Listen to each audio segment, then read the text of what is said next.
started preparing what I want to share with you guys today, I really wanted to find the perfect scripture so y'all would know exactly how I'm feeling.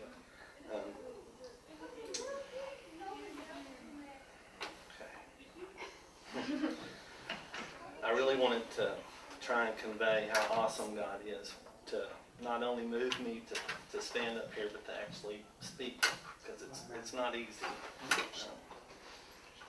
And what came to mind were the scriptures about how God is strongest when we're the weakest, and how His grace is all we need. And, you know, God's got a pretty neat sense of humor.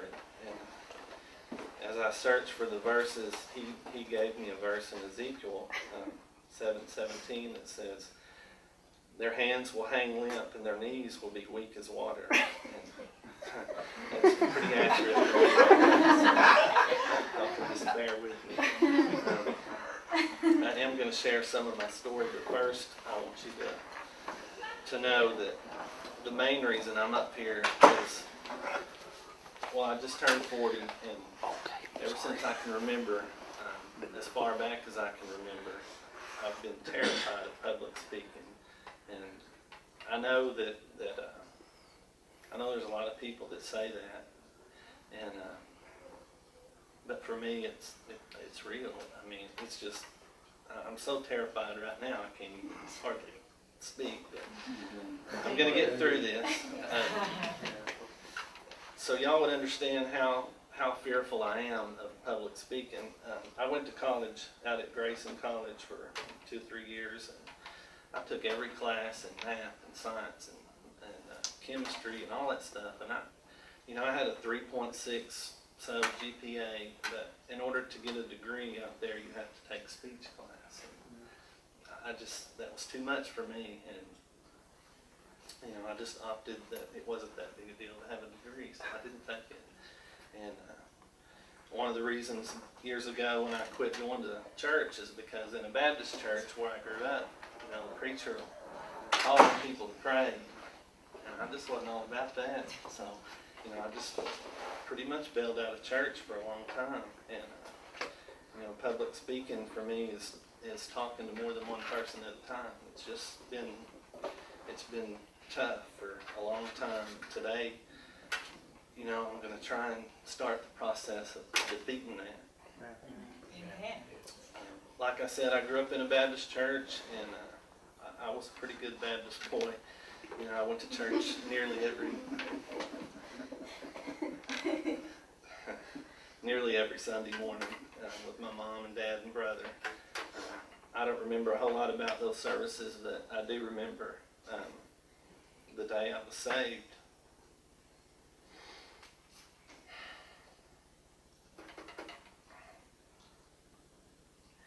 It was there was no question about it. I don't ever doubt my salvation, because it's so vivid in my mind the day I was saved and how God had called me that day. And I remember taking my mom out of service and telling her I wanted to be saved, and I was so anxious to get down there after church or during altar and give my heart to God.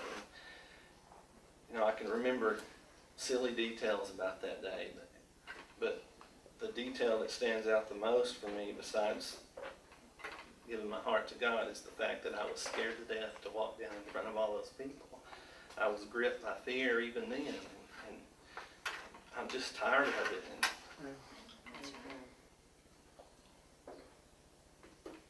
And today is a big step for me. After I was saved, I don't remember anybody ever coming up to me or approaching me to disciple me in my new faith. When you're saved, there's a big void in your heart that needs to be filled up with spiritual stuff and God and all that good stuff. And if that doesn't get filled up with God, it's going to get filled up with something. That's why I'm so thankful for TLC and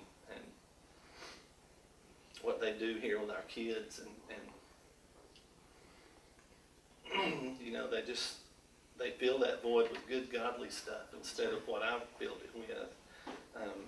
You know, when I got saved, it was like, all right, congratulations, we'll see you in heaven. And there's nothing in between. But you know, I had that void in my life after I got saved, and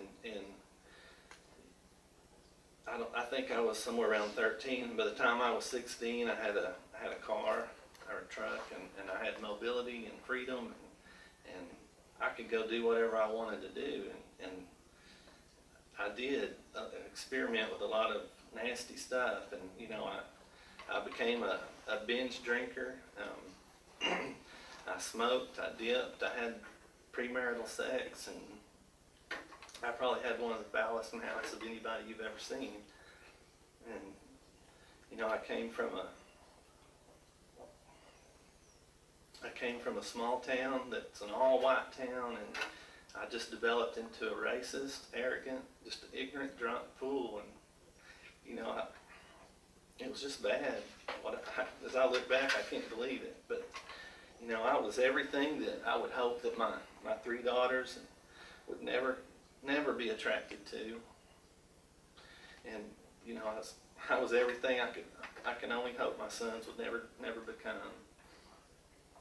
And you know, remarkably, by the grace of God, I lived through those years, and I know that God was protecting me. I know He had His hand on me, because I can't even count how many times I should have been killed.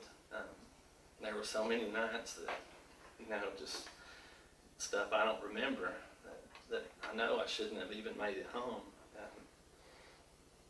And I know that He was protecting me then. I know He's protecting me now, and I don't really make Him work near as hard today as I did. I know He's watching over me.